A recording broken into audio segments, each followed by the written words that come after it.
the Office of the Solicitor General will be the first line of defense. We will assess whether the investigation is really in aid of legislation. If it is not, then we will advise the PNP not to attend. Nasa sa kanila na yan, but they have to take, the consequences. We have contempt powers, as you know. There has to be, first of all, there are certain requisites in order to be validly called in aid of legislation. Meron ng decided case dito, yung Benson case. So pag wala doon yung mga, hindi nila natupad yung mga criteria doon, hindi po yon in aid of legislation. Sabi po niya for media sa sarili ko. Sigurado pa ako in filing the resolution that it will be in aid of legislation. Of course, I know what is the nature of Senate inquiry.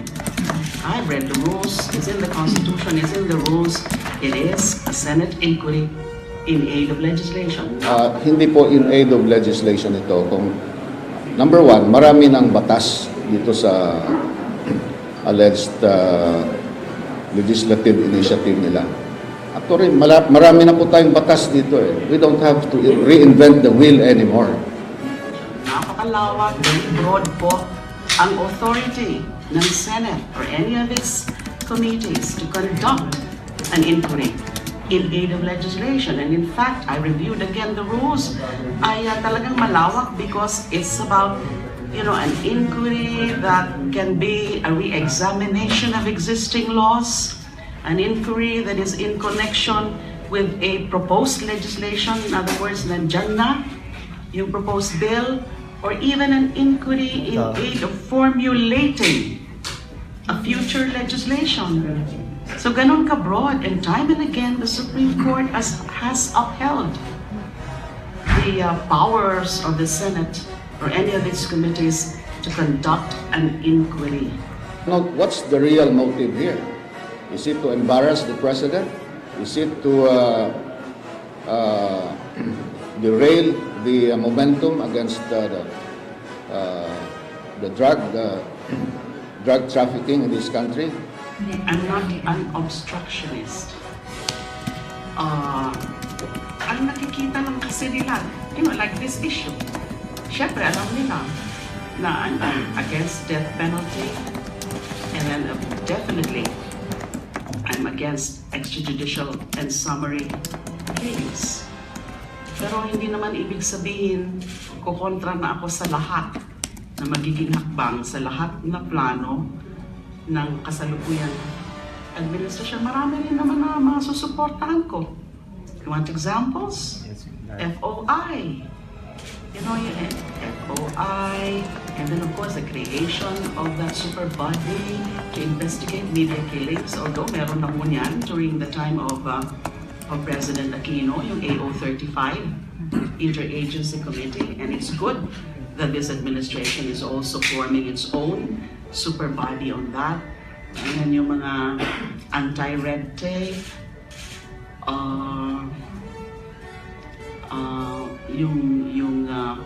well, of course, in address how to address the traffic situation, yung mga the resumption of peace talks, the going after the Abu Sayyaf.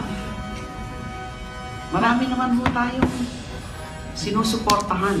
Kaya nga, one of my objectives in pushing for the Senate inquiry into the spate of drug killings is how to be able to help in terms of strengthening this fight, this campaign, without sacrificing human rights and without the law enforcers being forced to break the law. Gusto ko silang palakasin. And how do you do that? To ensure na ginagawa nila ay tama, ayon sa batas, ayon sa mga existing guidelines. Well, in effect, it dampens the morale of our men in uniform. They're risking their lives, and here comes this senator who is based on speculations. He is maligning the good name and reputation of the police officers who put their lives on the line. Any attempt, therefore, to conduct a Senate investigation by any member, especially of that particular senator who wants to conduct an investigation, may be viewed as an attempt to discredit the legitimacy of police operations by them against the drug menace. Why? Because first, as a matter of protocol or procedure, the police agency conducts immediately an investigation when a civilian is killed in the process of arrest. Second, I don't hear any investigation coming from the Human Rights Commission. Unang-una ngayon ko lang po naririnig yan na kailangan muna ng tinatawag na complaint with supporting evidence bago magsagawa ng Senate inquiry. It's not in the rules. And then, pangalawa, marami namang mga Senate inquiry noon na wala pang mga kaso na pinafile. Pero nagkakandak na ang Senate ng inquiry. Examples, Mama Sapano, PIDA, Kidapawan. The conduct of Senate inquiry, pina-research ko po, pina-review ko, the conduct of Senate inquiry in those three cases that I mentioned was prior to the filing of the formal complaints. So, why the insistence now of a prior filing of the complaint when it's not in the rules and certain precedents show otherwise? And kung naghahanap sila ng formal complaint, ituturo ko po sa kanila yung complaint ngayon na nasa CHR na.